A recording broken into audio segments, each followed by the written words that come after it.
nesse culto de Santa Ceia. E é um dia para a gente renovar nossas forças, lembrar do sacrifício de Cristo e o que Ele fez por nós. E eu gostaria de compartilhar com vocês um texto em Isaías 52, a partir do versículo 13, que Isaías é o profeta, que ele é chamado profeta messiânico. E Isaías começa a retrata uma profecia bem vívida e clara de Jesus Cristo. E isso foi há 700 anos antes de Cristo vir ao mundo. Todos acharam? Isaías 52, a partir do versículo 13. A palavra de Deus diz assim: Vejam, meu servo terá êxito, será muito exaltado. Muitos, porém, ficaram espantados quando o viram. Seu rosto estava desfigurado, que mal parecia humano. Por seu aspecto, quase não era possível reconhecê-lo como homem. Ele causará assombro em muitas nações. Reis ficarão mudos diante dele, pois verão aquilo que ninguém lhes havia falado. Entenderão aquilo que nunca tinham ouvido. Capítulo 53. Quem creu em nossa mensagem, a quem o Senhor revelou seu braço forte, meu servo cresceu em sua presença, como tenro broto verde, como raiz em terra seca. Não havia nada de belo nem majestoso em sua aparência, nada que nos atraísse. Foi desprezado e rejeitado, homem de dores, que conhece o sofrimento mais profundo. Demos as costas para ele e desviamos o olhar. Ele foi desprezado e não nos importamos. Apesar disso, foram as nossas enfermidades que ele tomou sobre si, e foram as nossas doenças que pesaram sobre ele. Pensamos que seu castigo era castigo de Deus, castigo por sua culpa. Mas ele foi ferido por causa de nossa rebeldia, esmagado por causa de nossos pecados. Sofreu o castigo para que fôssemos restaurados, e recebeu açoites para que fôssemos curados. Todos nós nos desviamos como ovelhas. Deixamos os caminhos de Deus para seguir os nossos caminhos. E, no entanto, o Senhor fez cair sobre ele os pecados de todos nós. Ele foi oprimido e humilhado, mas não disse uma só palavra.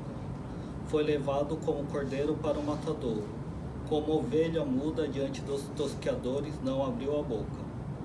Condenado injustamente, foi levado embora. Ninguém se importou se ele morrer sem deixar descendentes, de sua vida ser cortada no meio do caminho. Mas ele foi ferido mortalmente por causa da rebeldia do meu povo. Não havia cometido nenhuma injustiça, e jamais havia enganado alguém. Ainda assim, foi sepultado como criminoso, colocado no túmulo de um homem rico. Fazia parte do plano do Senhor esmagá-lo e causar-lhe dor. Quando, porém, sua vida for entregue como oferta pelo pecado, ele terá muitos descendentes, terá vida longa, e o plano do Senhor prosperará em suas mãos. Quando ele vir tudo que resultar de sua angústia, ficará satisfeito. E por causa de tudo que meu servo justo passou, ele fará que muitos sejam considerados justos, pois levará sobre si os pecados deles. Eu lhe darei as honras de um soldado vitorioso, pois ele se expôs à morte, foi contado entre os rebeldes, levou sobre si a culpa de muitos e intercedeu pelos pecadores. Amém? Jesus viveu uma vida que nós deveríamos viver, e ele levou sobre si a morte que nós deveríamos morrer. Jesus foi ferido com tapas, açoites, pauladas, cravos em suas mãos, em seus pés, por causa da nossa rebeldia. Jesus foi esmagado pela crueldade, imoralidade, idolatria, ira, egoísmo, ciúmes, cobiça e todos os tipos de pecados que nós produzimos. O castigo do pecado que estava sobre Cristo nos trouxe a paz, a reconciliação com Deus. Jesus recebeu sobre si toda a ira de Deus contra o pecado em nosso lugar. E embora ele não tivesse feito nenhuma injustiça e nenhum engano fosse encontrado em sua boca, como diz o versículo 9. Que o amor de Cristo de dar a sua vida em nosso favor nos constranja e nos quebrante essa noite, pois estamos ceando em memorial daquele que deu a sua vida em nosso lugar, em nosso favor. Amém? Convido a todos a ficar de pé para orarmos mais uma vez.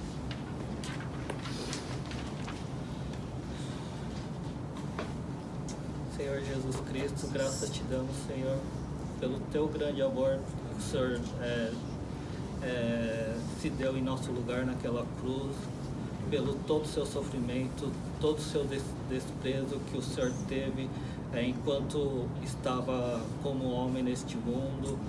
Graças te damos por tão grande amor, tão grande sacrifício de se colocar naquele madeiro em nosso lugar, de sofrer açoites, sofrer murros, ser pregado naquela cruz, tamanha dor, tamanho sofrimento por nós que somos pecadores, que ainda pecamos, mas te pedimos perdão nesse momento, que o Senhor transforme nossas vidas, que o Senhor sonde nosso coração, que o Senhor possa estar dia após dia caminhando conosco, nos guiando para uma vida de santidade, uma vida que seja agradável a Ti, uma vida que venha a estar de acordo com a Tua Palavra. Obrigado, Senhor, que nesse meio de quebrantamento nós podemos também nos encher de esperança, que o Senhor estará vindo nos buscar, o Senhor estará voltando para buscar os Teus filhos, que o Senhor possa estar abençoando essa noite, nos traga a reflexão de tudo que o Senhor Jesus Cristo passou, e mais nos dê a esperança que possamos estar esperançoso de estar esperando Ele vir nos buscar. Em nome de Jesus, Pai, transforme nossos corações, nos quebrante, nos faça parecido com Cristo. Mais uma vez, Pai, que o Senhor possa estar falando conosco essa noite. Fala através dos louvores, fala através da ministração, que não venhamos a sair daqui do jeito que entramos, mas que possamos estar modificados, mudados para a honra, a glória do Senhor. Em nome de Jesus, que eu oro e agradeço. Graça e paz, amém. Vamos adorar ao nosso Deus neste momento. Esse momento também é um momento da oferta e do dízimo. Se você veio preparado para esse momento, a caixinha está aqui na frente. Amém. A presença do nosso Deus é real aqui neste lugar. O nosso Deus é aquele que habita nos louvores. Que nós possamos adorar o nosso Deus nessa noite, lembrando do sacrifício dele sobre as nossas vidas. Nosso Deus é poderoso, o nosso Deus é aquele que faz o impossível acontecer, é aquele que transforma corações, aquele que transforma a mente. Que nesse momento a gente possa cantar não apenas por cantar, falando apenas palavras, mas que nós possamos nos lembrar e que os louvores possam tocar os nossos corações, que nós possamos realmente dizer que Ele é o Deus de milagres, Ele é o Deus do impossível. Aleluia, Jesus. Deus que faz o cego ver, está passando por aqui, está passando por aqui. O Deus que faz o surdo ouvir, silencia o medo em mim,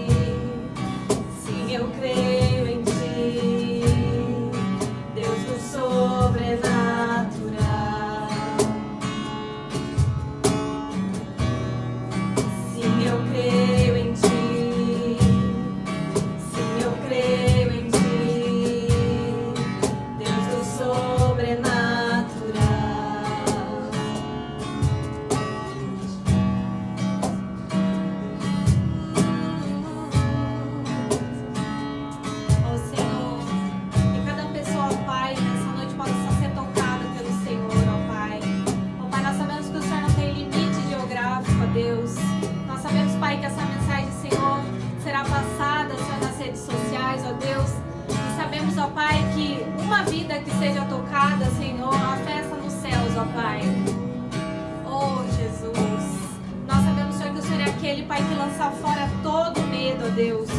Oh, Pai, eu não sei, Senhor, qual é o medo, Senhor, de cada vida, quais são, Senhor, as dificuldades, aquilo que cada vida tem passado, ó Deus, mas o Senhor conhece, ó Pai. Que nós possamos lançar aos Teus pés nessa noite, ó Deus, todos os nossos medos, ó Deus, todas as nossas dificuldades, ó Pai, sabendo, Deus, que o Senhor é aquele, Pai, que transforma, Jesus.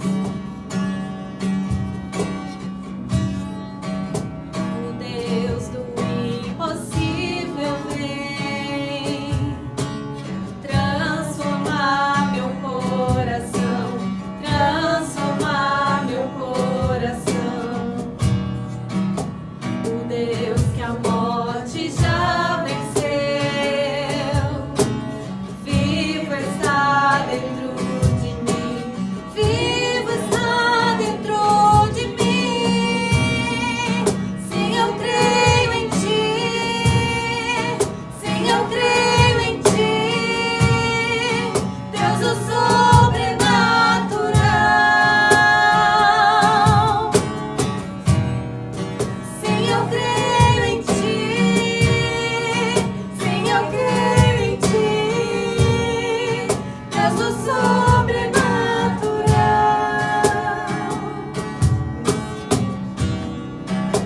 Aquele que era e há de vir,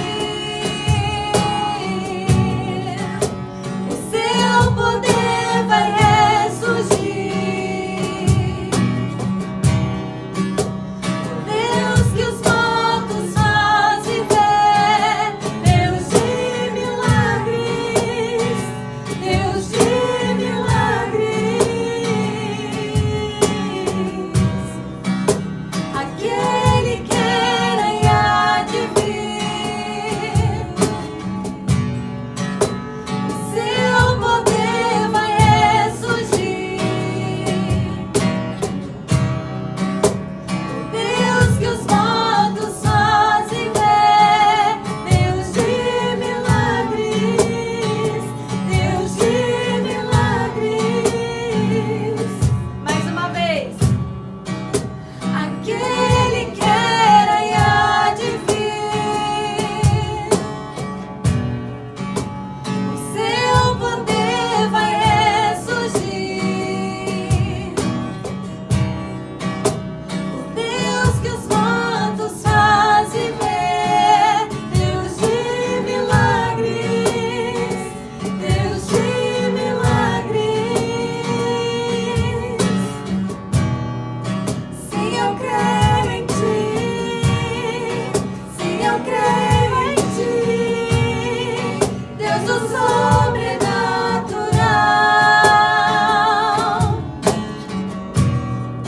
Sim, eu creio em Ti,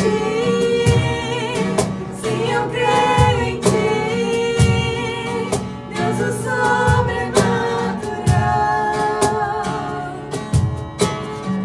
Oh, Jesus, vem, Senhor, sobre nós, Pai, com o Teu sobrenatural nessa noite, ó Deus.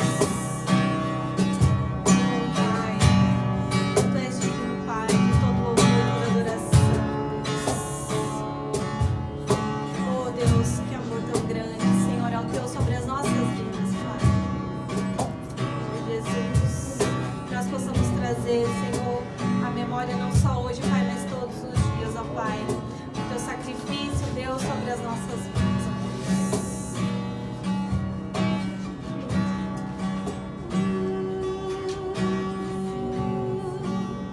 Digno Tu és de todo louvor, Jesus, de toda adoração.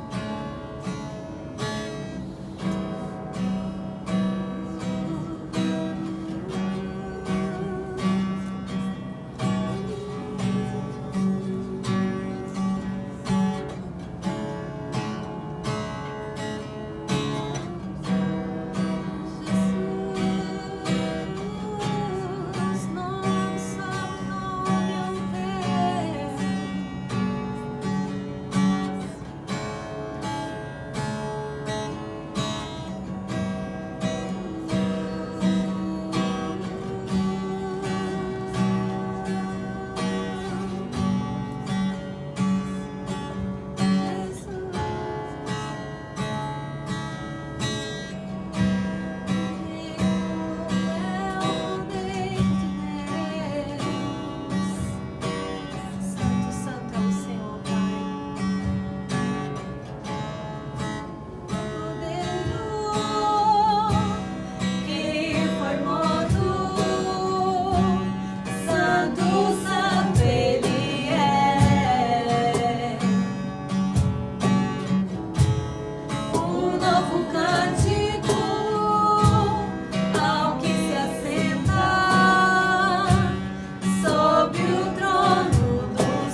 tua palavra, Senhor.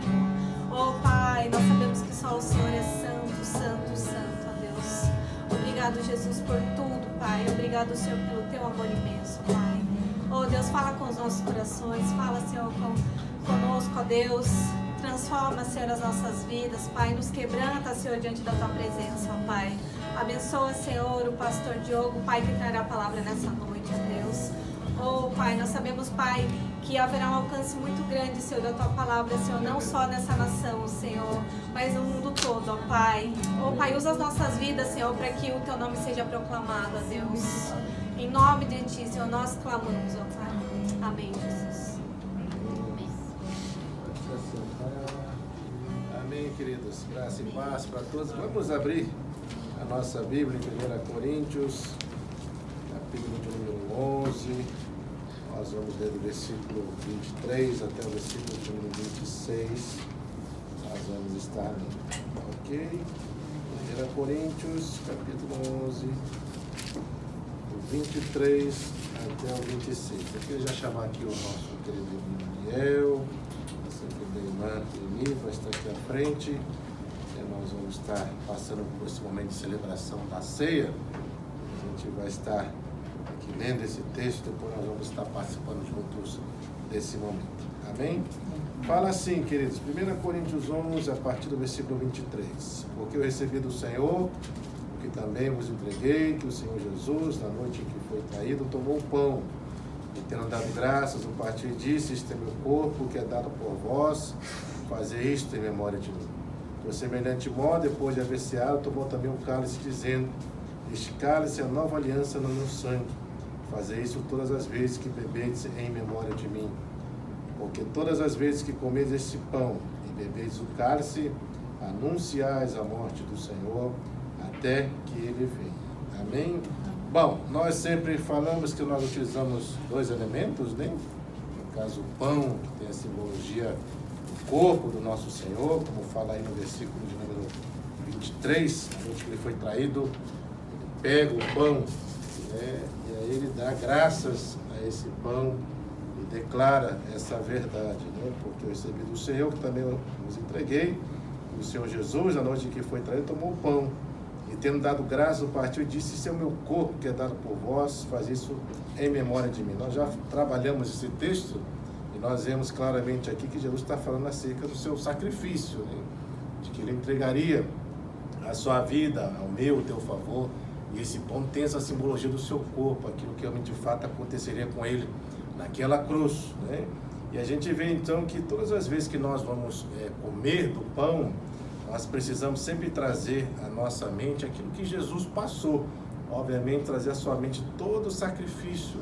Saber que o sacrifício ele não foi em vão, não foi por acaso, não foi um sacrifício qualquer. Afinal de contas, ele está dando aquilo que ele tinha de melhor, que era a sua própria vida, em favor de nós. E isso é muito importante, porque quando ele fala acerca disso, ele está falando de substituição. Ele está falando que ele vai se entregar por mim, por você, deixando claro que você não poderíamos cumprir com esse sacrifício, mas ele pode. Então ele se entrega a nosso favor, mesmo a gente não merecendo, mesmo não sendo merecedores desse sacrifício, desse grande amor. Ele faz isso por mim, por você, por amar a mim e a você, por querer também o nosso bem. Então ele faz isso. Então ele fala que todas as vezes que nós comemos desse pão, nós precisamos trazer à nossa mente o que Cristo fez, né? Que representa comer pão. Não é meramente só comer um pão. É óbvio que comer apenas pão por pão não tem significado nenhum nesse sentido espiritual. Mas ele quer trazer essa ênfase para que todas as vezes que nós formos celebrar a ceia e comemos o pão, que você traga somente isso. Que o corpo dele foi dado por mim e por você, que ele nos substituiu naquela cruz, que ele deu aquilo que tinha de mais precioso, a sua vida, por mim e por você, mesmo nós não sendo merecedores desse grande amor.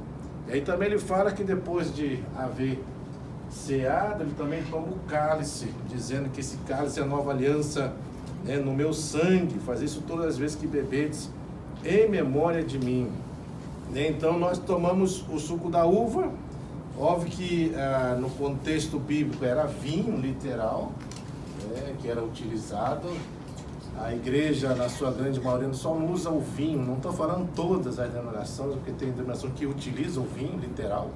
Mas nós entendemos assim, por questão assim de precaução, cuidados com relação a pessoas, né, que de fato têm vícios com relação ao álcool, né, e óbvio, o vinho é uma bebida alcoólica, isso poderia de alguma forma ou outra também levar novamente a pessoa à prática dessa ação, e por cuidado nesse sentido, zelo, né, de realmente a gente evitar algo nesse sentido, a gente evita de usar o vinho e colocamos o suco da uva. Mas eu quero deixar claro que não é errado utilizar o vinho, né? O vinho, na verdade, até é recomendável.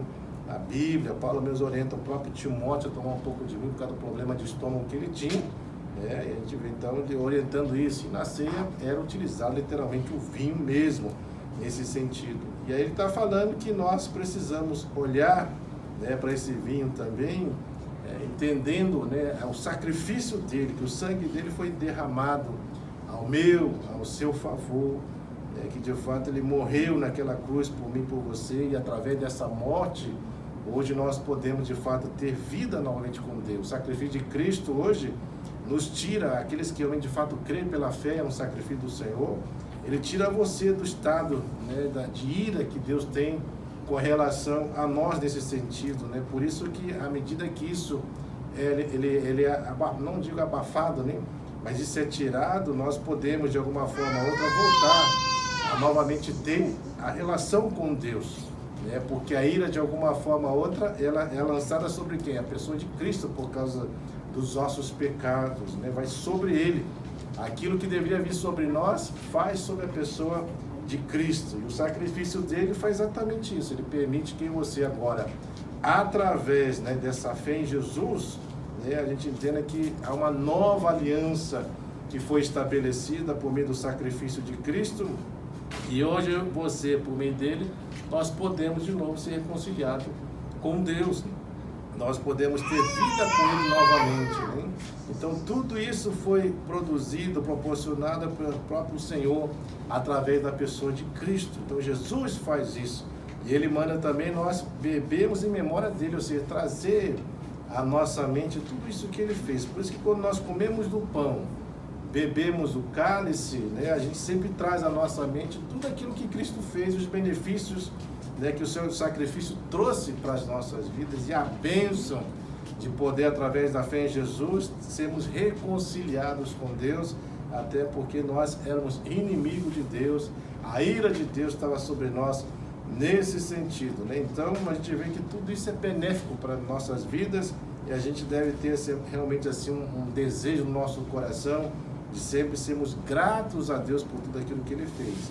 E aí é por isso que no 26 ele enfatiza, porque todas as vezes que comemos esse pão e bebemos o cálice, nós anunciamos a morte do Senhor até que ele venha, né? Então a gente sempre fala de que nós precisamos participar dos dois elementos, tanto do pão como também do cálice, né? Então não existe a possibilidade de você de repente participar só um dos dois elementos, mas na verdade são os dois. Você precisa comer e você precisa beber, né? E assim você vai estar literalmente cumprindo com aquilo que o Senhor quer, e tudo isso traz o anúncio da morte do Senhor, por isso que fala acerca do seu sacrifício, e a esperança de que um dia ele vai o quê? Voltar, né? Então até que ele venha, nós precisamos estar cumprindo, né, com essa ação da celebração da ceia do Senhor, né? Nós precisamos fazer isso, trazer à nossa mente, à nossa memória, tudo aquilo que o Senhor fez. Então isso é uma coisa contínua.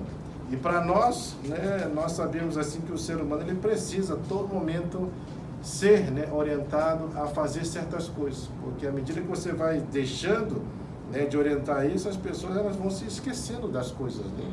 E nós precisamos a todo momento, isso aí é uma ação de disciplina que nós precisamos ter, e também uma ação de lembrar sempre daquilo que o Senhor fez por nós, e que isso nunca perca de vista, né, na nossa vida como cristão, né? Saber que nós hoje só estamos aqui por causa daquilo que Jesus fez na cruz por mim e por você. Caso contrário, estaremos todos perdidos literalmente, né? Então, graças ao que ele fez, nós podemos hoje de fato viver e ter direito a essa vida eterna que ele mesmo proporciona para todos aqueles que creem de fato nele, né? Então, eu queria nesse momento então convidar a vocês que vão estar participando desse momento, que você fique de pé, né? E a gente vai passar esses 2 elementos. Nós vamos orar primeiro, a irmã Lili vai orar pelo pão, que simboliza o corpo de Cristo.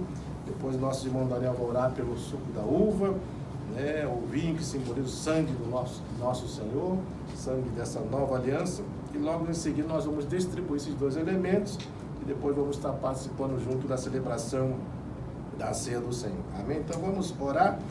A irmã Lili então ora pelo pão e depois a irmã Daniel vai estar orando pelo suco da uva. Amém? Consagramos a Ti, ó Deus, esse pão e representa, Senhor, o Teu corpo que foi dado por nós naquele madeiro. É verdade. Louvamos ao Teu nome por isso, Senhor, e Te pedimos, fortalece a Tua igreja, traz a Deus Cristo fortalecimento para cada um de nós, o renovo, Deus querido, e que dia após dia nós possamos trazer à memória o Teu sacrifício, tudo que o Senhor fez por nós. Glória, e que o Senhor hoje, Pai, através do Teu Espírito Santo, ó Pai, também está presente em nós.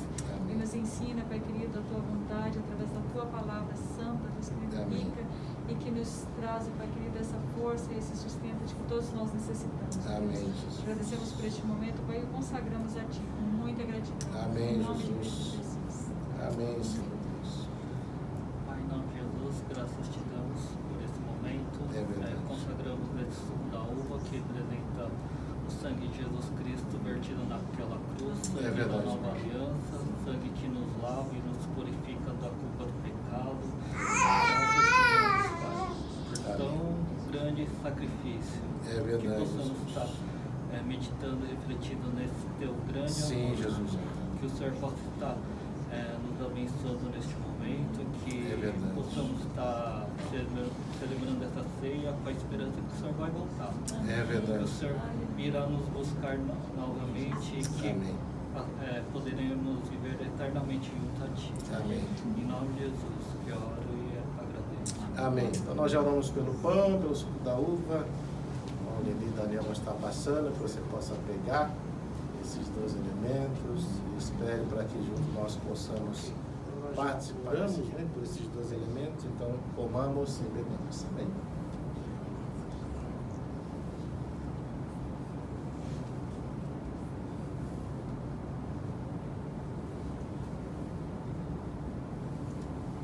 Senhor, a sua palavra declara que todas as vezes que nós comemos desse pão, bebemos desse cálice, nós anunciamos a morte do Senhor até que o Senhor venha. Senhor, que nós possamos sempre ter essa gratidão no nosso coração, que todos os cultos de ceia, nós de fato possamos trazer a nossa memória e relembrarmos de tudo aquilo que o Senhor fez, ó Pai, por nós naquela cruz. Nós sabemos, ó Pai, que o Senhor fez isso por amor, por obediência a Deus. E sabemos, ó Pai, que através desse sacrifício, hoje nós podemos de fato ter vida em Ti. Hoje nós podemos ter uma esperança de que um dia nós estaremos com o Senhor. Hoje nós podemos ter a certeza, Pai, de que um dia nós poderemos usufruir de um novo céu, de uma nova terra, de termos, ó Pai, uma vida eterna contigo. Pai, e por isso nós precisamos de fato, Pai, cultivarmos sempre esse coração, Pai, grato a Ti, por tudo aquilo que o Senhor fez por nós. Agradecer, Pai, que realmente porque o Senhor é aquele que mesmo nós, não sendo merecedores desse grande amor, o Senhor quis nos amar dessa mesma maneira. Mesmo não sendo merecedores, o Senhor quis, ó Pai, se entregar naquela cruz, morrer por causa, Pai, dos nossos pecados, poder nos dar vida, Pai, através do Teu sacrifício. Por isso esse é motivo, Pai, de louvarmos, de engrandecermos, de exaltarmos o Teu santo nome. Por isso, Pai, eu peço ao Senhor, para que o Senhor possa ministrar, abençoar, que essas verdades possam estar arraigadas no nosso coração, de uma tal forma que nós possamos sempre ter esse coração grato diante do Senhor, e que o Senhor continue a trabalhar, a ministrar sobre todo o Teu povo, sobre a face da terra.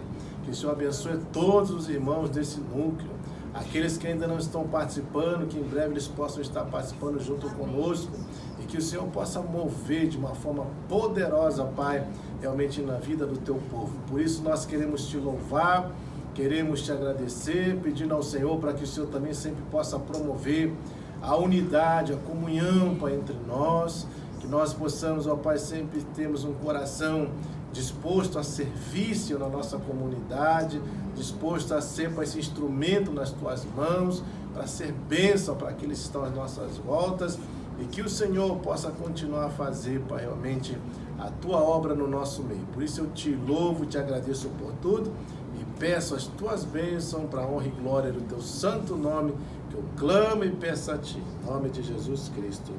Amém. Deus abençoe, queridos. Amém, queridos. Vamos abrir nesse momento a nossa Bíblia. Nós vamos prosseguir o nosso estudo no livro de João. E hoje nós vamos abrir aí João capítulo 8, a partir do versículo 1 até o versículo de número 11. Nós vamos ler. Esse texto aqui, ele é bem conhecido, né? É o texto que fala aí acerca da mulher adúltera, que foi pega em adultério. E a gente vai estar dividindo esse texto em 3 partes, né?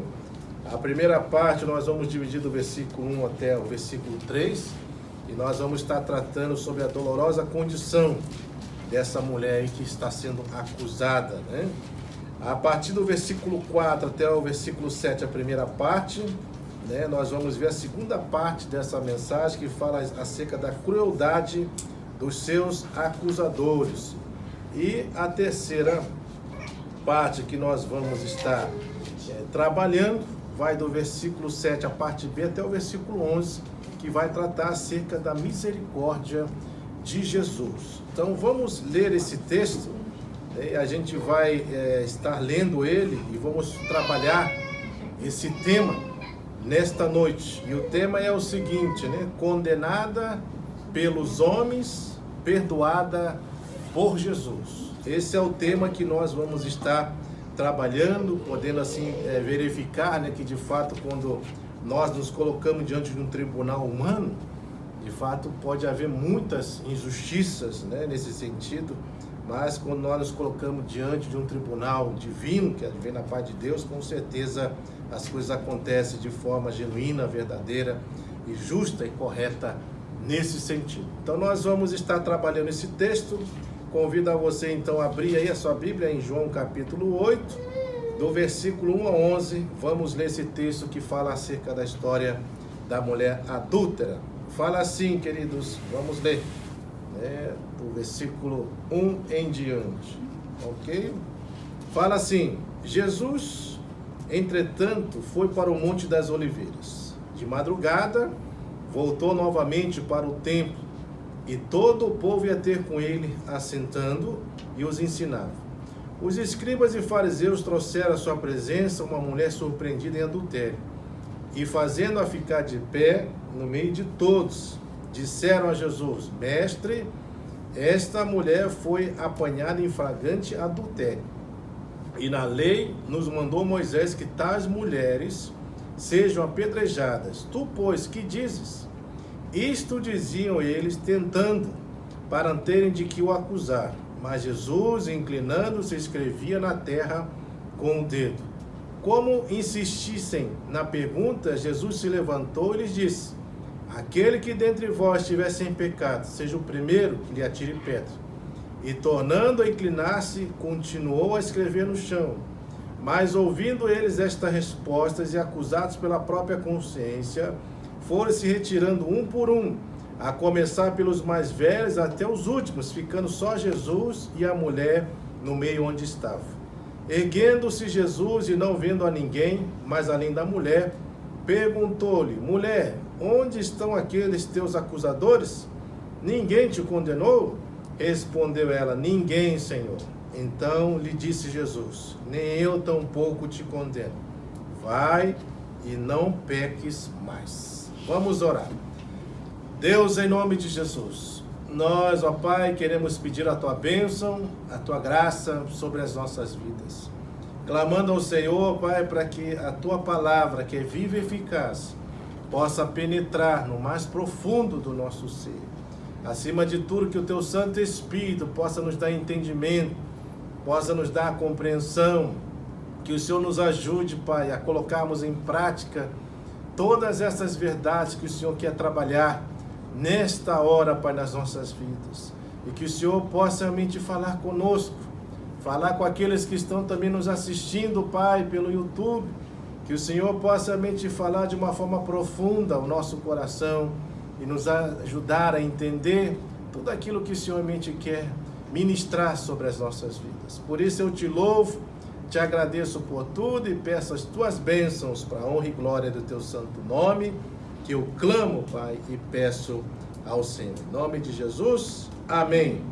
Veja, irmãos, essa história da mulher adúltera, como fala aí no versículo 1, versículo 2, ela vai acontecer depois das festas dos tabernáculos, né? Nós já estudamos aí no capítulo 7, todo o capítulo 7 trabalhou essa questão da festa dos tabernáculos, e aí nós estudamos antes da festa, durante a festa e último dia da festa. E justamente depois desse último dia, quando as barracas já estavam sendo desmontadas, era o último dia de festividade, o Senhor então fala bem claro aí que Jesus, ele tinha ido para o Monte das Oliveiras, como fala no versículo 1, e de madrugada ele volta então, no versículo 2, falando novamente para o templo.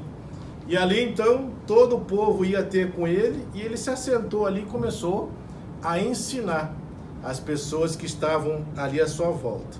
E você vai perceber que todo esse povo que foi ter com ele, né, a gente percebe claramente que as pessoas, elas tinham esse desejo, obviamente que nem todos que faziam parte, né, dessas pessoas que eram seguidoras de Cristo tinham desejo de querer ouvi-lo, mas muita gente desejava ouvir, muita gente o procurava, muita gente também tinha esse desejo de alguma forma ou outra poder ter essa oportunidade de estar acerca de Jesus. E a gente vê então que dentro desse cenário onde o Senhor está ali ensinando, a gente percebe que os escribas e fariseus, o que eles fazem? Eles trazem uma mulher, como fala aí no versículo 3, essa mulher ela foi pega em flagrante adultério e atiram aos pés de Jesus. Então já veja a situação, ele está ali com pessoas ensinando ali no templo, provavelmente nos locais que a gente sempre fala, em pé da escadaria, onde havia sempre pessoas, né, paradas,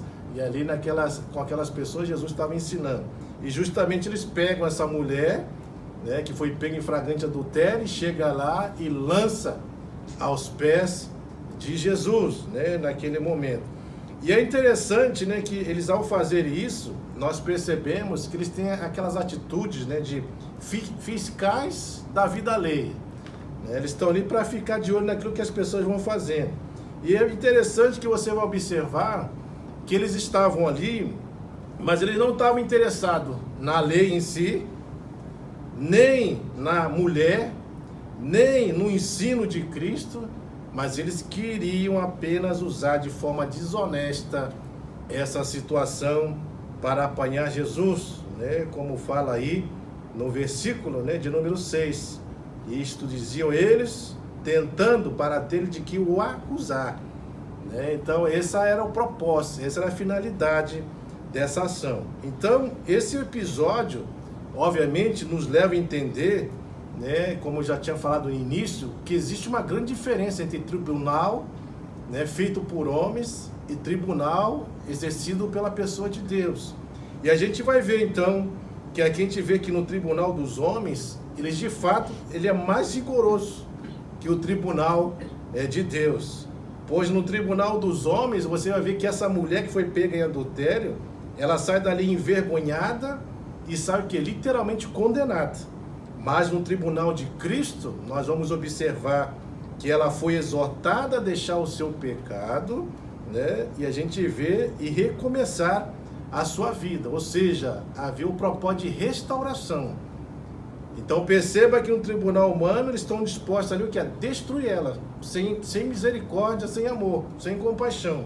Mas no tribunal de Jesus, Jesus vai ensinar ela que de fato ela não devia permanecer naquele estado. Por quê? Porque ele tinha um desejo de levar ela a ser restaurada e poder recomeçar a sua vida, né?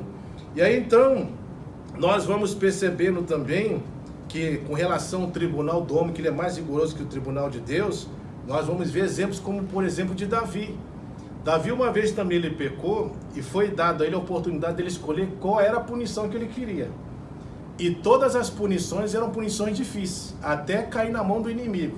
Aí sabe o que Davi ele prefere? Ele fala assim: Senhor, independente de todas essas escolhas que eu tenho que fazer, mas eu prefiro cair nas tuas mãos. E a Bíblia deixa bem claro que terrível coisa é o quê? Cair na mão do Deus vivo, não é? Aí você fala assim, mas por que ele escolheu cair nas mãos de Deus? Sabe por quê? Porque ele sabia que Deus agiria de misericórdia para com ele. Que por mais que ele realmente tenha pecado, por mais que ele tenha feito algo grave, ele sabe que diante de Deus, como filho de Deus, Deus trabalharia com justiça, com compaixão, com misericórdia. Coisa que não aconteceria se fosse no tribunal humano. Se é no tribunal humano, a gente tem cansado de ver, né? Na televisão. Como que é o tribunal humano? As pessoas, elas não estão muito preocupadas com ter compaixão e misericórdia de ninguém, não. Elas querem destruir literalmente. Elas são capazes de fazer coisas assim que a gente fica até mesmo abobalhado, surpreendido de ver tanta maldade, tanta perversidade, tanta falta de misericórdia e compaixão.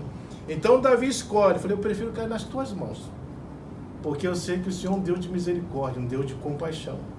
O Senhor não é que nem um homem, né? Então Davi escolhe isso. Você vai ver que no tribunal humano, quem está no trono na época de Jesus? Herodes, que era um rei mau, né? Ele era um rei mau. E aí você vê, olha a contradição, Herodes está no trono, reinando, e quem está na prisão? João Batista, que era um justo, que era um profeta justo, que só foi preso porque ele falou uma verdade, né, para Herodes, que ele não deveria ficar com a mulher que está, porque era esposa do seu irmão. Por causa disso ele lança João Batista para a prisão, né, e ele vai para a prisão por causa disso.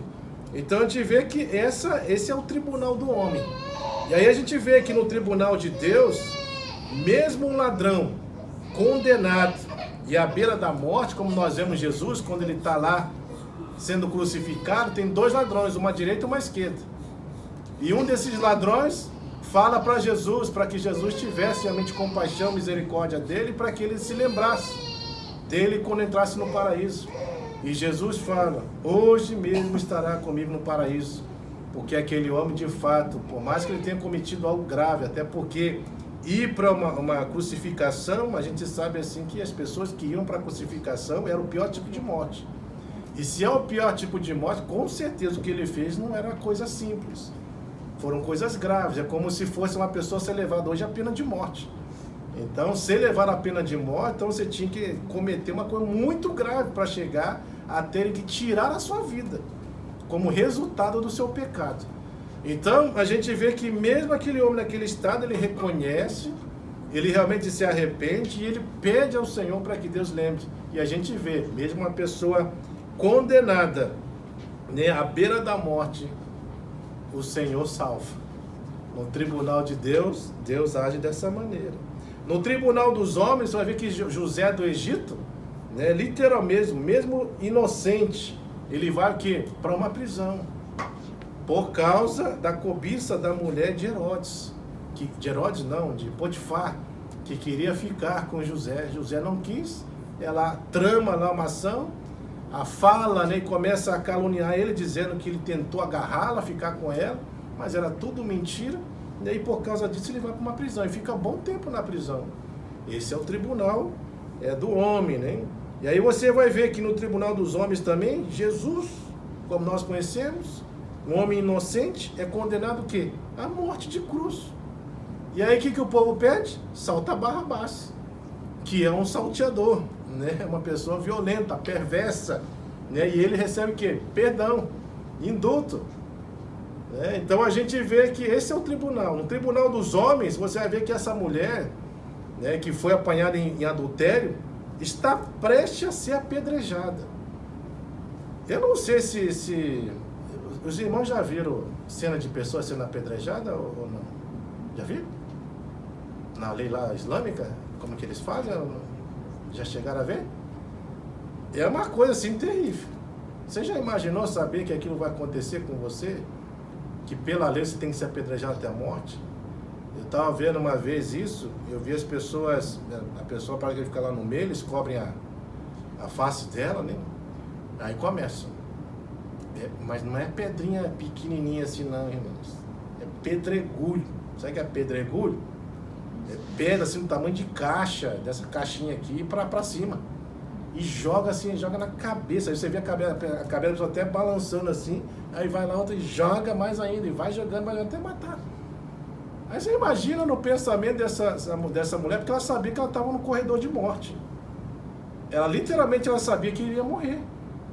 Porque ela foi pega, e pela lei de Moisés, pessoas que adulteravam eram apedrejadas até a morte. Então a gente vê assim que ela estava ali. Então no tribunal dos homens, essa mulher apanhada em adultério está prestes a ser apedrejada. Mas no tribunal de Deus, você vai ver que ela é o quê? Perdoada e absolvida.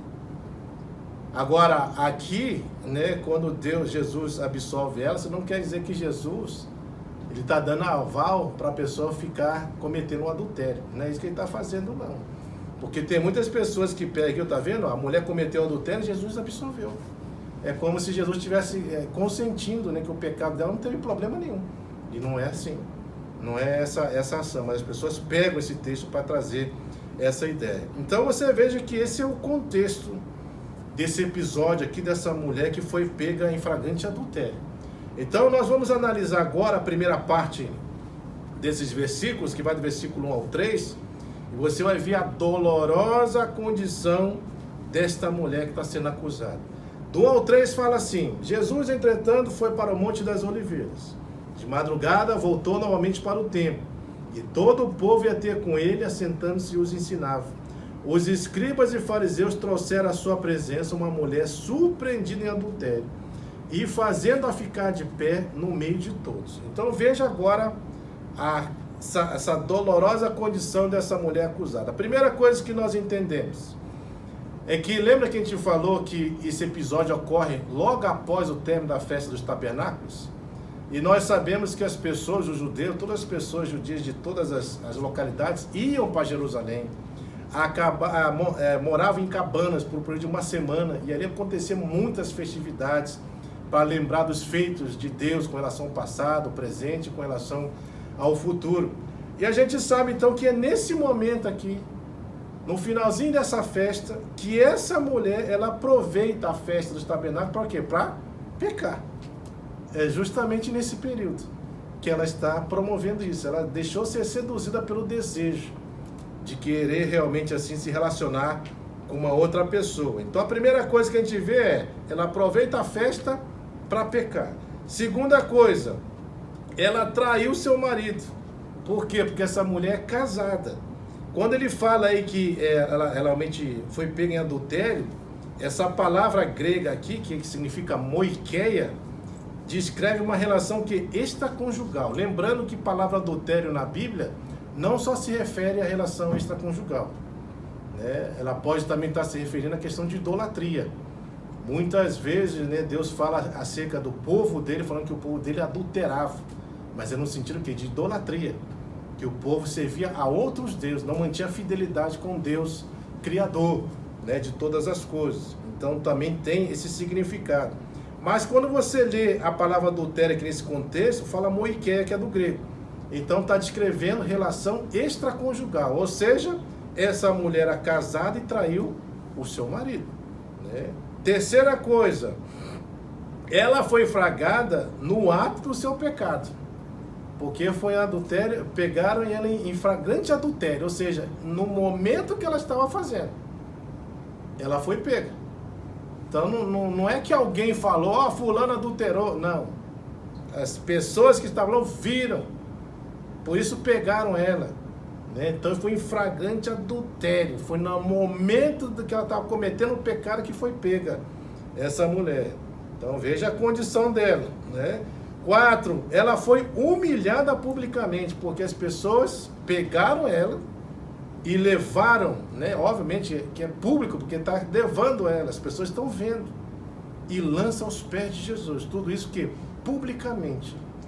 Ninguém tratou o problema ali de forma particular, isolada, não. Era para mostrar mesmo, né, o que essa mulher fez. 5, ela cometeu um pecado passível de morte, como eu falei, né? Lá, vamos ler aqui, ó, Deuteronômio 22, 22. Olha que a lei fala com relação à questão de adultério. Deuteronômios, capítulo 22, versículo 22. Fala assim, 22, Deuteronômio.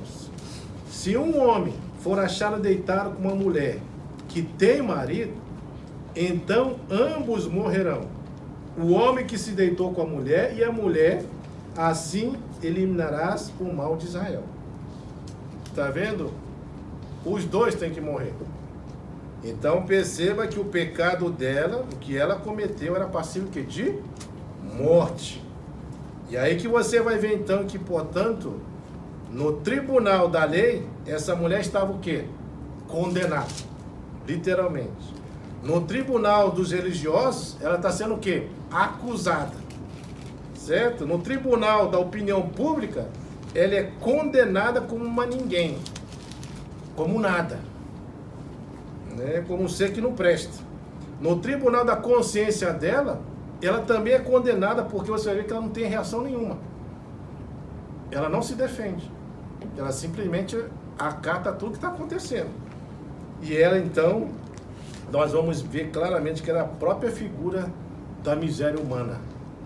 Literalmente. Uma pessoa que estava ali sofrendo por causa de tudo aquilo ali que ela havia cometido. É óbvio, irmãos, que todo pecado ele tem consequência, isso é fato, né? Todo pecado vai ter consequência. E nós não estamos falando que a pessoa comete, a gente sabe que adultério era um pecado grave, porque o adultério, ele na verdade, ele não só traz problema só para a pessoa que adulterou. A família sofre. Seja o marido que foi acometido, ou a mulher, não importa, sofre. Se tem filhos, também sofrem. Então é uma coisa assim que mexe com a estrutura familiar. É uma coisa assim difícil de lidar. Então a gente vê assim claramente que por causa dessa ação, ela realmente agora está tendo esse momento doloroso da vida dela. Porque ela está sendo levada, ela está sendo acusada, ela está sendo publicamente envergonhada, né? Ninguém está preocupado em tratar o problema de forma particular, pelo contrário, está expondo literalmente. Ela sabe que pode morrer a qualquer momento. E tem uma coisa aqui interessante com relação a isso. Lembre-se que a lei de Moisés exigia isso.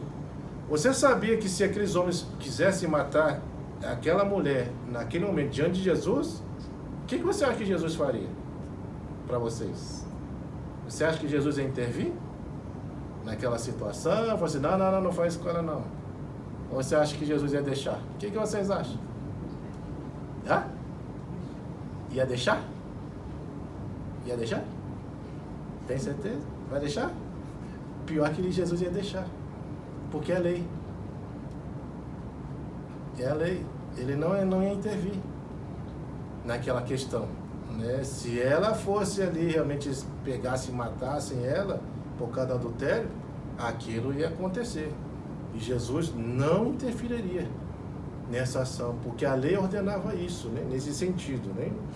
Então, graças a Deus isso não aconteceu. Lembrando que eles não estão ali por causa da lei, eles não estão ali porque, né, eles estão vendo um problema. Nossa, a mulher cometeu uma coisa grave e a gente precisa tratar esse problema. Não, eles estão ali para tentar pegar Jesus, né? Tendo que acusar Jesus. Então eles estão tramando. Aquela mulher ali, ela está fazendo parte de um jogo sujo, com a intenção de pegar Jesus, né? A segunda parte, a gente vê do versículo 4 até o 7, a primeira parte, você vai ver a crueldade dos acusadores. Veja, era festa em Jerusalém, os escribas e fariseus, eles estavam cheios de inveja de Jesus, e a gente vê isso no livro de João, claramente, porque eles queriam matar, como fala em João 7, versículo 9, queriam prendê-lo, como fala em João 7, versículo 30 a 31, mandaram os guardas detê-los, como fala em João 7, versículo 32, os guardas voltam extasiados, né, com as palavras de Jesus, e os judeus ficaram furiosos por causa disso, como fala em João 7, 47, e a multidão, então, ele se dispersa para outro dia. Aí você vê, de madrugada, então, Jesus volta a falar com a multidão, então eles vão e lançam contra Jesus, né, nesse momento, e levam essa mulher para lá, né, diante do Senhor. Então, o que eles fazem? eles levam a prisioneira ao tribunal, como fala no versículo 3 do capítulo 8, apresentam a acusação contra ela, como fala no versículo 4, anuncia os estatutos sobre os quais ela era acusada, versículo 5, e pede que Jesus julgue o caso, que é o versículo 5 e 6. E aí então nós vamos ver aqui 4 atitudes desses acusadores que o Senhor vai tratar. A primeira, que a conduta desses acusadores era o quê? Falsa e perversa. Porque veja só, irmãos, versículo 3 e 4, ele vai falar assim, volta lá para João. Veja aí, por que a conduta desses acusadores era falsa e perversa? É justamente porque você vai ver o que? A motivação. O que motivava, literalmente, eles, não era o amor a Deus, não é o zelo, pela justiça, nem pela paixão, pela pureza, pela santidade, muito menos a indignação dele é contra o pecado em si dessa mulher, mas apenas o desejo de quê? De confundir Jesus. Eles estão trazendo aquela mulher para confundir Jesus. Fazer o quê? Forçar ele a dizer alguma palavra, alguma frase, alguma coisa que pudesse servir de base para o quê? Para prender ele, para condenar ele, para matar ele. Então, por isso que você vê que a conduta deles é o quê? Falsa e perversa. Eles não estão ali preocupados com a mulher, não. Eles estão preocupados com Cristo, não. Nesse sentido que ele está falando.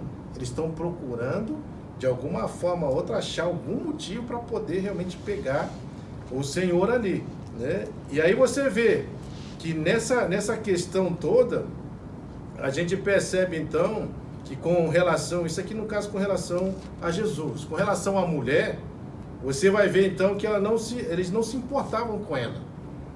Eles também não se importavam com a sua família. Ela era só o que? Uma peça nesse jogo perverso. Eles vão usar esse pecado dessa mulher para tentar forçar Jesus cometer algum erro, falar alguma coisa que pudesse levar ele a ser pego, ser condenado e ser morto. Por isso que você vê então que a conduta deles aqui é falsa e perversa. Já existe malignidade por trás dessa ação. Eles estão dispostos a usar isso para tentar ver se consegue pegar Jesus de alguma maneira. Você vai ver também que a conduta deles, era o quê? De hipocrisia. Era de hipocrisia. E a gente sabe que a hipocrisia é o quê? É falar ou fazer alguma coisa e sentir outra. Em outras palavras, é a pessoa falar uma coisa e viver outra coisa. Isso é ação de hipocrisia. Aí você vai ver vários sinais dessa ação de hipocrisia desses acusadores. Primeiro, eles vão professar grande zelo e reverência pela lei. Porque eles estão falando sobre a lei. A lei de Moisés fala isso. Mas você acha que eles estão preocupados de fato com o zelo da lei? Você acha que eles estão preocupados realmente porque eles são reverentes à lei de Deus? Não. Sabe por quê, irmãos? Você vê que é uma ação de hipocrisia? Porque o intuito deles aqui, se eles estão dispostos realmente a cumprir a lei e têm zelo pela lei, eles jamais iam com o intuito de querer matar Jesus. Porque eles estão já com esse desejo no seu coração. Eles estão com esse desejo, eles querem literalmente pegar Jesus, matá-lo. E isso está sendo o quê? Premeditado. Essa ação está premeditada. Ela já está praticamente aí maquinada para que aquilo aconteça. Por isso você vai ver o que estão fazendo não é verdadeiro, não é genuíno, é falso, é perverso. Porque tem malignidade por trás da ação. Eles já estão esperando que Jesus caia em alguma falha para poder pegar ele. Então eles não têm zelo nenhum. Não tem zelo pela lei. Nem reverência alguma. Então você vai ver que essa é uma ação de hipocrisia. Segunda ação de hipocrisia dele, que eles professaram grande preocupação pela moralidade privada e pública. Ou seja, eles viram que a mulher cometeu uma coisa grave, porque é adultério, como eu já falei, adultério realmente é uma coisa que traz muitos problemas, muitas complicações. E a ideia que eles querem trazer é exatamente isso, que eles estão preocupados, olha, isso aqui é um problema grave. Então nós temos que tratar isso aqui. Isso aqui pode contaminar as pessoas. Então esse modo tem que ser estipado de ver logo do nosso meio. Eles não estão preocupados, irmãos, com isso não. Lembre-se que a ação é de hipocrisia deles. Eles não estão preocupados com isso. A preocupação deles é que é pegar Jesus. Eles querem prender Jesus, eles querem condenar Jesus, eles querem matar Jesus. Daí não estão preocupados pela moralidade de ninguém, nesse caso. Outra coisa também, eles demonstraram grande respeito para com Cristo. Lembra que no versículo 3, o que eles falam? Mestre, não é? Dá a entender que eles realmente submetem a autoridade desse mestre, aceitam esse mestre, né? E a gente vê claramente isso é uma ação de hipocrisia. Porque no fundo, esse mesmo mestre que eles estão anunciando, né?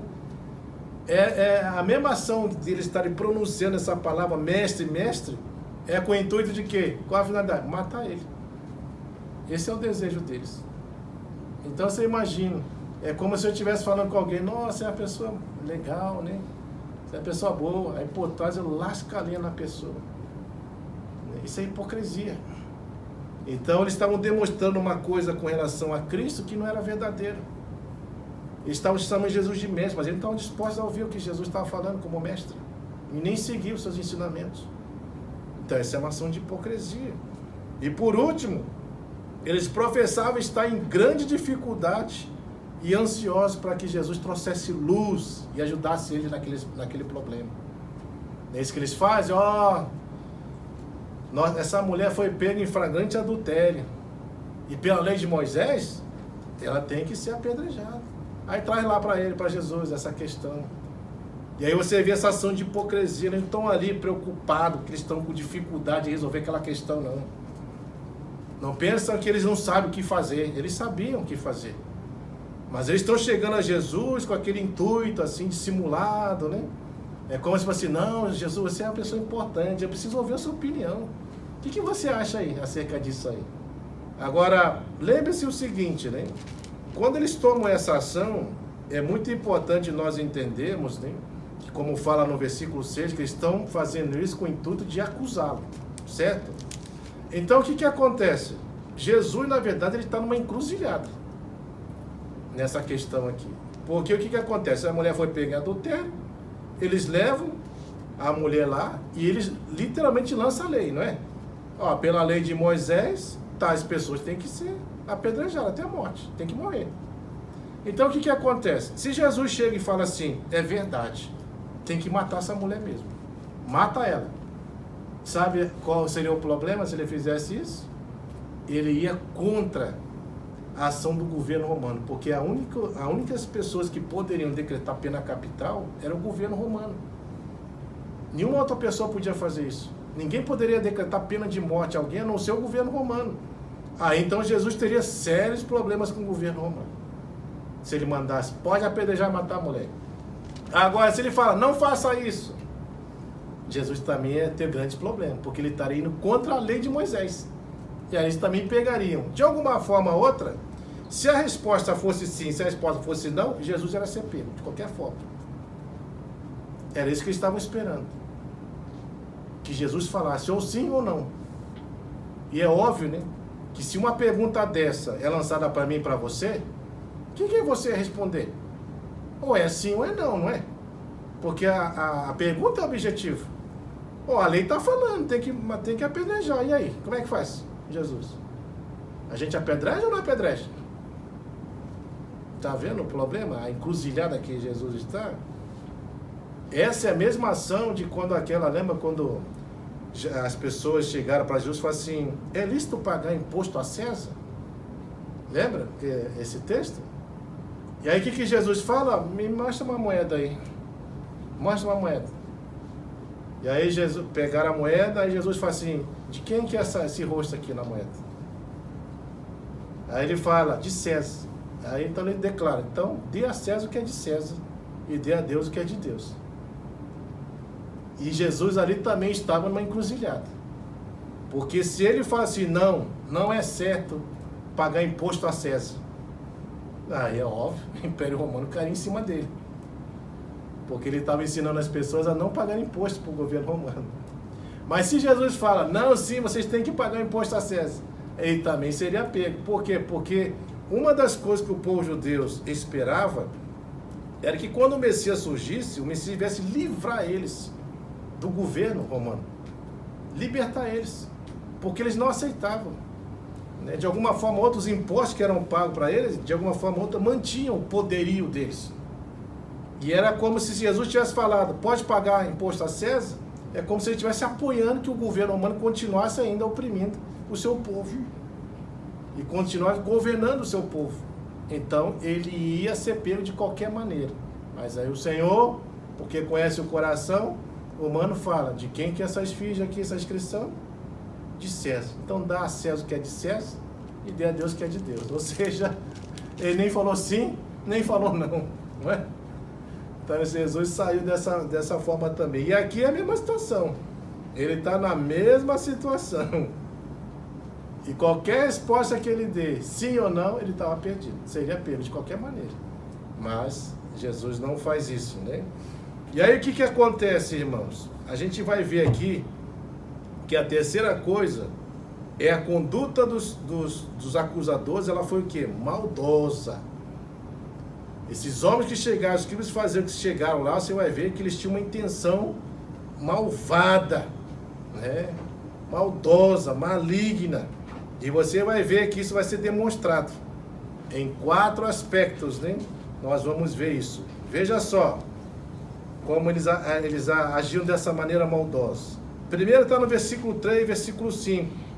Eles não se importavam com a vida daquela mulher. Porque no 8:3, volta lá para João, veja só aí. 8, versículo 3. Os escribas e fariseus trouxeram à sua presença uma mulher, surpreendida em adultério e fazendo-a ficar de pé no meio deles. Eles não estavam pouco se importando com aquela mulher. A ideia deles era envergonhá-la, humilhá-la publicamente. É isso que eles queriam fazer. Põe lá. No versículo 5. E na lei mandou Moisés que tais mulheres sejam que apedrejadas. Tu, pois, que diz? Novamente, eles estão ali com essa disposição de envergonhar e de humilhá-la. Mas é óbvio com outras motivações, né? Com o intuito de pegar Jesus, né? Tem que ficar isso bem claro, né? Então veja, eles não se importavam com a vida daquela mulher. Segundo, eles usavam a lei para tentar Jesus, como fala no versículo 5. Né? E na lei nos mandou Moisés que tais mulheres serão apedrejadas. Tu, pois, que diz? Está vendo os problemas das perguntas, né? Como eles são bem maliciosas, né? Bem maldosas. No fundo, estão usando a própria lei para tentar Jesus. Fazer Jesus tropeçar. No versículo 4, você vê que eles vão estar aqui bajulando Jesus para tentá-lo. Porque no 4 ele fala, disseram a Jesus, mestre, essa mulher foi apanhada em flagrante adultério. Ou seja, estão bajulando Jesus, mestre. O Senhor é um mestre, né? O Senhor realmente ensina coisas boas. Nós estamos dispostos a ouvir o Senhor. Fala aí, o que o Senhor tem a dizer?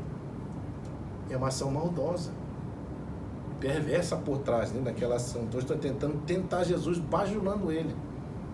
Você já imaginou isso, essas ações, né? Que terrível é. Imagina a pessoa chegar lá e ficar te agradando porque ela tem uma outra finalidade, né? Por meio daquilo, fazer você cair na armadilha, fazer você fazer algo só para te prejudicar, promover o mal contra você. Você ali na boa intenção, pensando que a pessoa está ali com boas intenções em relação a você, mas por trás está com uma motivação perversa, maligna por trás. Já imaginou pessoas assim chegando a você? Essa era a ação deles. E eles também o quê? Além disso, eles persistiam no mesmo erro. Porque no 7 ele fala, como insistisse na pergunta, Jesus se levantou e lhes disse, aquele que dentre vós estivesse em pecado, seja o primeiro a tirar a primeira pedra. Então eles estão insistindo naquilo, estão persistindo no mesmo erro. Eles estão insistindo para que Jesus caia, erre em algum ponto para poder pegá-lo. Então por isso que estão insistindo. E aí, o que o Senhor disse? Eles estão persistindo na ação. Aí você vê, 4, que a conduta também desses acusadores foi o quê? Reprovável. O Senhor literalmente reprovou. E a gente vai ver, né, que realmente essas atitudes, né, deles realmente foram reprovadas por vários aspectos. A gente vai ver agora. Primeiro, por que é reprovável? Porque eles não amavam a lei. nem aborreciam o pecado. Eles não amavam a lei. Se eles de fato amassem a lei, eles guardariam a lei. Como Jesus fala, quem me ama, guarda as minhas palavras. Então, se eu amo a lei, eu guardaria a lei. Agora, veja, por todas as ações dele, como é que eles estão amando essa lei? Será que eles amavam a lei? Obviamente que não. Porque estão tramando uma ação contra Jesus. E eles vão fazer exatamente aquilo que a lei não permite que faça. Que quando ele fala, não matarás, e se não matar aqui, é com essa ação. É com ação perversa. É com o intuito de matar. É esse matar que Deus proíbe. Quando a pessoa premedita uma ação que vai acabar com a vida da pessoa. E eles estão fazendo isso aqui. Mostrando o quê? Que de fato o comportamento, a conduta deles é o quê? É reprovável diante de Deus. Porque eles estão ali para tentar literalmente pegar o Senhor. Por isso a gente vê que eles não amavam a lei. E nem aborreciam o pecado. Porque essa atitude de querer fazer isso estava levando eles o quê? A pecarem. A irem contra a quem? O próprio Deus. Que escreveu a própria lei. Eles estavam indo contra. Para você ver a contradição, nem tudo isso. Outra coisa, eles reveravam ser que parciais e preconceituosos. Por isso que também é uma atitude reprovável. Por quê? Lembra que a mulher foi pega em flagrante adultério, não foi? Cadê o homem? Por que só a mulher foi levada? Aí você fala assim, o homem fugiu. Ué, mas está em flagrante adultério, né? Um monte de gente, os fariseus que levar essa mulher até lá. A coisa mais simples que é mesmo que ele fugisse. Era pegar ele, não é? Era a coisa mais simples. Era pegá-lo. Mas aí você vê uma conduta o quê? Que mostra parcialidade. Porque eles, em vez de levar tanta mulher, porque a lei fala, o homem e a mulher, ela não adulterou sozinha, né? Ou adulterou com fantasma, né? Com espírito. Não é, né? Foi com uma pessoa. Aonde está essa pessoa? Quem é essa pessoa? Que eles nem foram capazes de levar. Aí vem os pensamentos, né? Será que era alguém conhecido deles, né?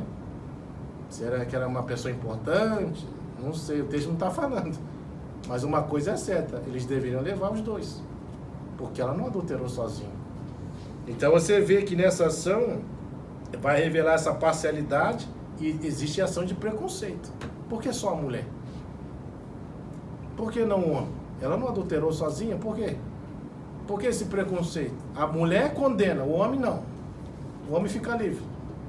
Isso é preconceito. Aí você vai ver também que eles se tornaram reprovados, porque eles se tornaram mais culpados do que acusados. Porque você vai ver aqui, ó, quando você lê no texto aqui, no versículo de número 7, como insistisse na pergunta, Jesus levantou e disse, aquele que dentre vós estiver sem pecado, seja o primeiro que lhe atire pedra. E aí fala que tomando a inclinar-se, continua a escrever no chão. Mas ouvindo eles essas respostas, o que aconteceu? Acusados pela sua própria o quê? Consciência, né? Foram se retirando um por um, a começar pelos mais velhos até os últimos, ficando só Jesus e a mulher no meio onde estava. Erguendo Jesus e não vendo a ninguém, mas além da mulher, perguntou-lhe, mulher, onde estão aqueles teus acusadores? Ninguém te condenou? O 11 respondeu ela, ninguém, Senhor. Então lhe disse Jesus, nem eu tampouco te condeno, vá e não peque mais.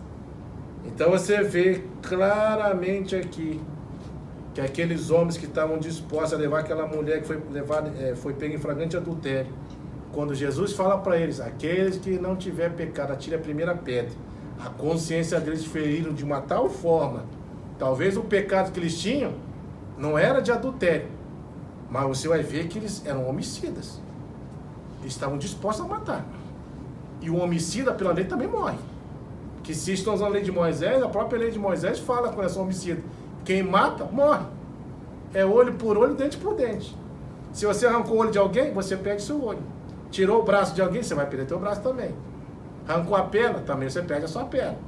Matou, você morre. Era a lei assim, olho por olho, dente por dente. Né? Então a gente vê claramente que aqueles homens foram o quê? Acusados na sua consciência. E eles perceberam claramente que o que eles estavam fazendo era pior do que aquilo que a mulher fez. Pior. Era pior. Porque você pode perceber que pela lei de Moisés, que a mulher tinha que ser apedrejada até a morte. Mas você vê, eles não ousam fazer aquilo. Quando Jesus fala, quem não tiver pecado, atire a primeira pedra. Agora, é uma coisa interessante, né? A gente vai ver essa ação de que Jesus, né, ele vai mostrar, eu vou explicar isso para frente, o que Jesus está escrevendo no chão, né? Que a Bíblia não fala que ele está lá escrevendo? Aí você vem e fica curioso, né? Está escrevendo o quê? O que ele está escrevendo?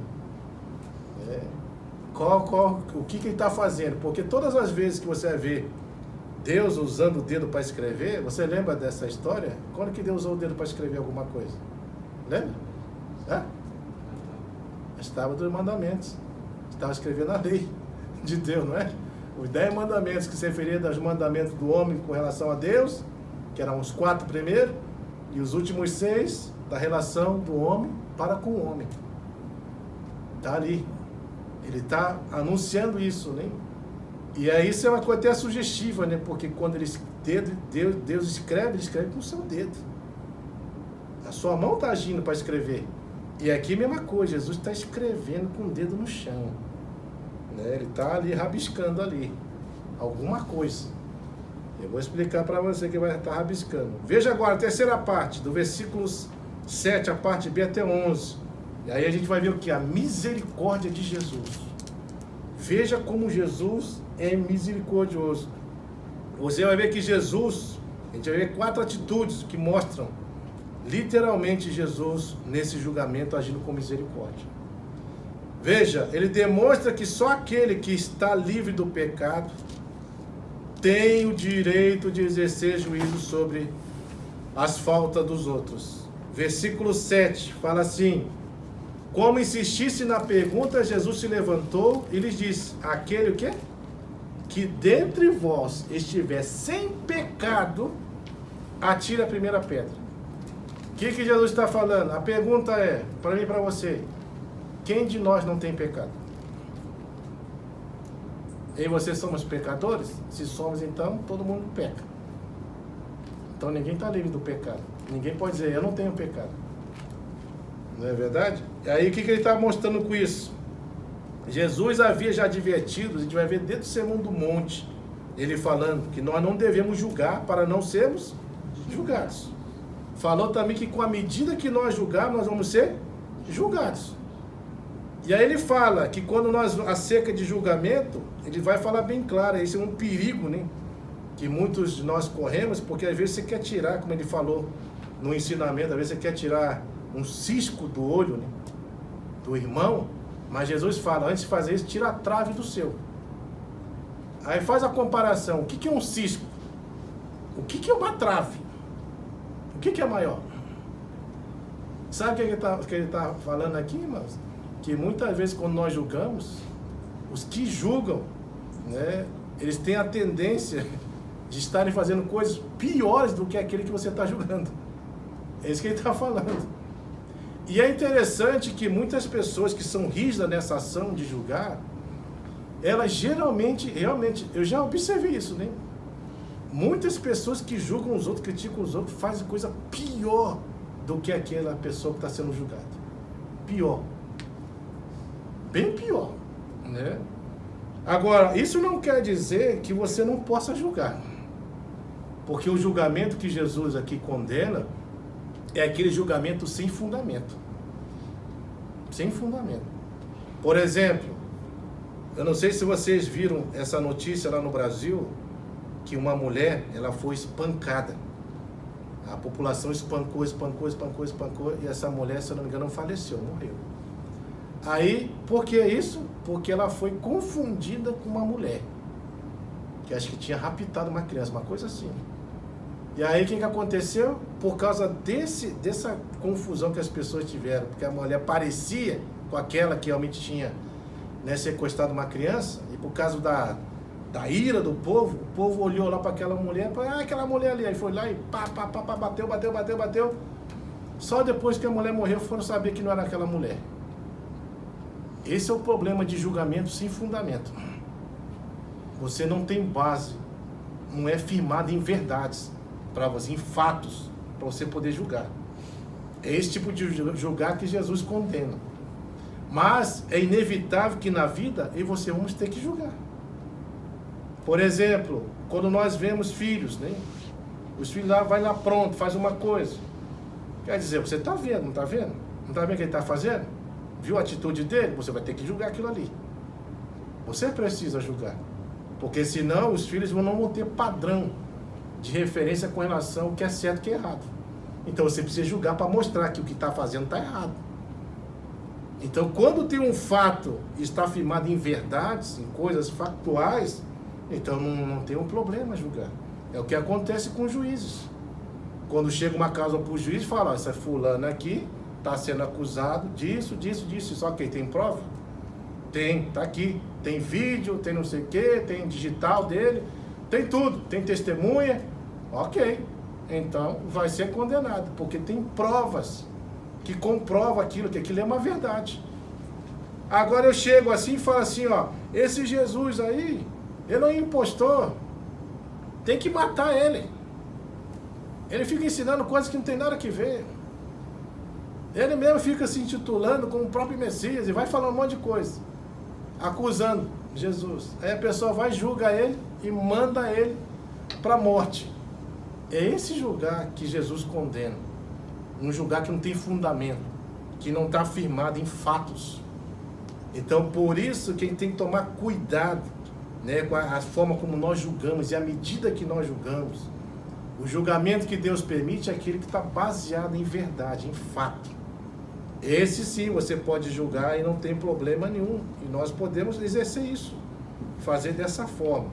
Então Jesus traz esse alerta, ele mostra claramente nessa ação de misericórdia essa atitude dele, de que ele de fato era aquele que poderia julgar aquela causa, porque ele era genuíno, ele é verdadeiro. Quando ele julga mesmo mediante a fato. Ele não julga mediante a inverdades, a mentira, não. É fatos que está sendo julgados. Outra coisa que mostra aqui é que Jesus ele rasga o véu e demonstra o pecado dos acusadores. Ele mostra.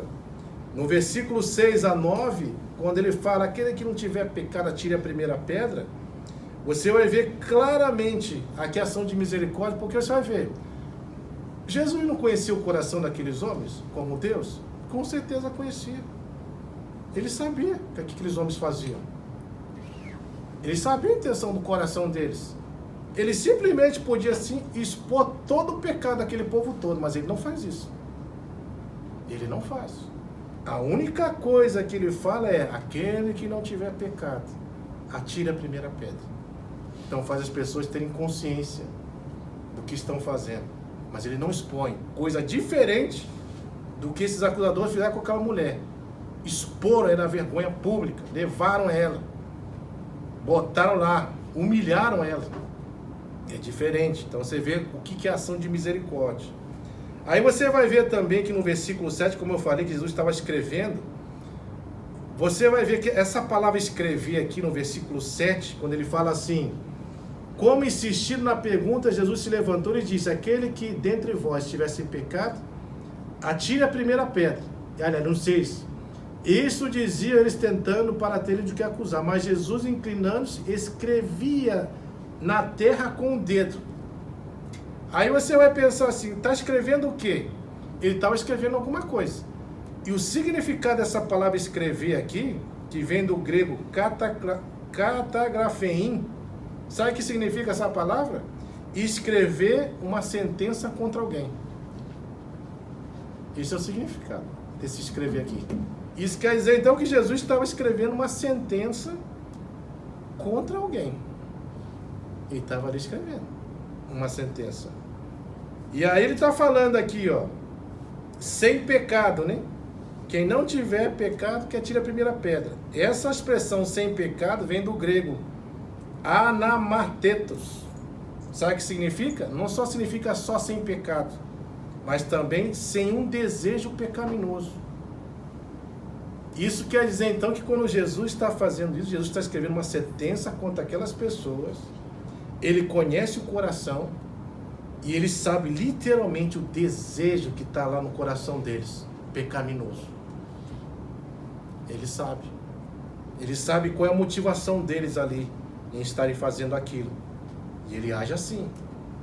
E mesmo assim, sabendo, Jesus age com misericórdia com relação a eles, porque não os expõe publicamente, não os envergonha, não os humilham nesse sentido. Aí você vai ver também que Jesus não esmaga aquela cana quebrada. Lembra desse texto? Que nós não devemos apagar a chama que está fumegando e nem devemos terminar de quebrar a cana que está rachada, né? E aí então você vê que no versículo 10 e 11, o que ele fala? Erguendo Jesus e não vendo a ninguém, mas além da mulher, perguntou-lhe: mulher, onde estão aqueles teus acusadores? Ninguém te condenou? Respondeu ela: ninguém, Senhor. Então lhe disse Jesus: nem eu também, tampouco te condeno, vá e não peque mais. Então veja, Jesus, por mais que aquela mulher tenha cometido aquilo, você vai ver claramente, né, que ele não destrói aquela mulher.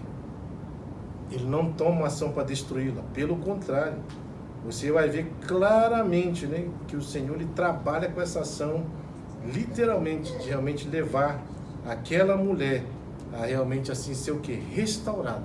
Por isso que a gente vai ver que Jesus, ele vai valorizar a lei, ele vai expor a gravidade do pecado daquela mulher, e ele vai deixar claro que Deus ama ela como pecadora e quer o quê? Restaurá-la.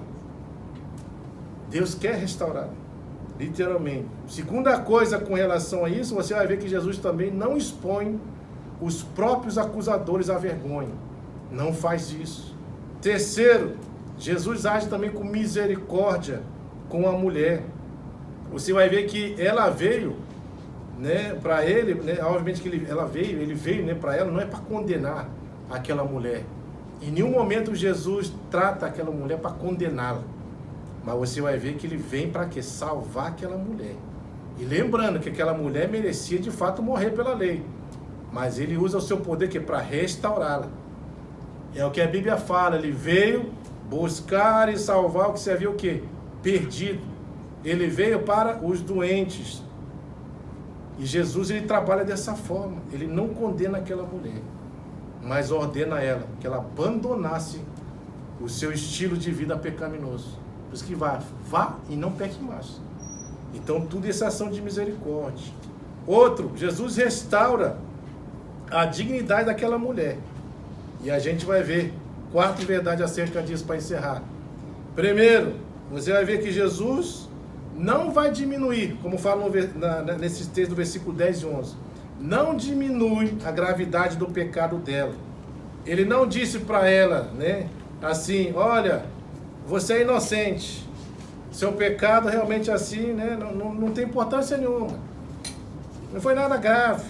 Jesus não trata assim. Você vai ver que Jesus ele vai tratar o pecado dela de forma responsável e ele vai mandar aquela mulher literalmente para casa, né, e dizer para ela: vá e não peque mais. Ele age assim. Outra forma que você vai ver claramente com relação à restauração é que Jesus não condena ela. De nenhum momento ele condena ela. Só Jesus, de fato, ele tinha essas condições morais para condená-la, mas não condena. E aí o que ele faz ali? Ele realmente dá oportunidade para aquela mulher o que? Se arrepender, para poder restaurá-la. É isso que ele faz nessa ação. Outra coisa que a gente vê que Jesus também encoraja ela. Quando ele fala disso a ela, vai. Ele está trazendo aqui essa nova perspectiva, né, dela ter de novo a vida dela. Ele não pegou ela, botou numa prisão, não brigou ela e condenou ela, escravizou ela. Pelo contrário, ela está falando: vá, vá. Você está livre, você está perdoada, você está restaurada. E faz isso com dignidade. Ele não a humilha, não a envergonha, não a condena nesse sentido. E por último, você vai ver que Jesus vai exortar ela a não voltar a pecar. Ou seja, quando ele fala vai, não peque mais, ele está mostrando para ela a necessidade de haver um arrependimento sincero do coração dela, para que ela realmente tomasse uma atitude, uma ação contra o pecado que ela havia cometido e não voltasse mais a fazer aquilo. Então ele encoraja também, lute, né? Não faça mais isso. E a gente vê então todas essas ações de Jesus aqui trabalhando essa ação de misericórdia com relação à vida dela, tratando ela com dignidade, restaurando ela, não trazendo condenação, mas também não concordando com o pecado que ela cometeu, mas deixando bem claro que ela devia se afastar desse tipo de pecado, não continuar cometendo. E tudo isso então a gente vê a ação de encorajamento da parte dele, a ação realmente de mostrar que realmente ela agora está livre, ela pode realmente ter uma vida nova, diferente, livre desse tipo de pecado. E assim o Senhor vai trabalhando todas essas questões nessa terceira parte, ele vai mostrando as suas misericórdias, como esse Deus é um Deus misericordioso. E que nós também, irmãos, olhando para esse texto dessa mulher adúltera, a gente possa também trazer à nossa mente, né, que muitas vezes nós também podemos ser passíveis de tratar as pessoas assim, de forma perversa, né, às vezes humilhando pessoas, envergonhando, mas que a gente possa olhar para a ação de Cristo e ver de que olhar para ele e ver a forma certa de tratar os problemas. A gente não deve tratar os problemas para humilhar, para destruir, para condenar, mas é para ajudar, é para fazer a pessoa sair daquele estado e, acima de tudo, né, realmente levar a pessoa a entender de que andar por esse caminho não vale a pena e mostrar quanto esse Deus, de fato, ele age com misericórdia para conosco. Diante do tribunal, quando nós falamos do homem, ela literalmente estaria perdida, condenada. Mas diante do tribunal de Deus, ela foi absolvida, ela foi restaurada, a tal ponto que quando Jesus fala, cadê os teus acusadores? Ninguém está aí? Ninguém ficou? Falou, não. E ela fala, Senhor, ela usa essa expressão, né, declarando literalmente ali que ela está mesmo, né, rendida ao Senhor. Porque ninguém chama Jesus de Senhor assim por acaso. E ela entende que aquilo foi um grande livramento de Deus e uma grande oportunidade dela poder levar agora uma vida diferente e mudar a sua trajetória de vida. Ela teve uma oportunidade. E é isso que Jesus faz conosco. Ele sempre dá oportunidade para que a gente possa agir de forma diferente. E que Deus guarde o nosso coração nesse sentido, que essa história dessa mulher dura possa servir, né, de exemplo, de referência, de nós entendermos a maneira como nós devemos tratar problemas, como nós devemos olhar para aqueles que falham, para aqueles que cometem até pecados graves, né, porque infelizmente hoje as pessoas elas estão mais dispostas a condenar, destruir as pessoas, né, denegrir, humilhar, envergonhar, do que realmente procurar ajudar e ajudar a restaurar. E a gente precisa fazer isso como cristãos, né? Entender que Deus quer que as pessoas se arrependam e Deus quer salvar o homem pecador, né? Então que a gente tenha sempre em mente isso e que a gente possa ajudar aqueles que de fato vivem uma vida totalmente contrária à vontade de Deus, né? Vamos orar.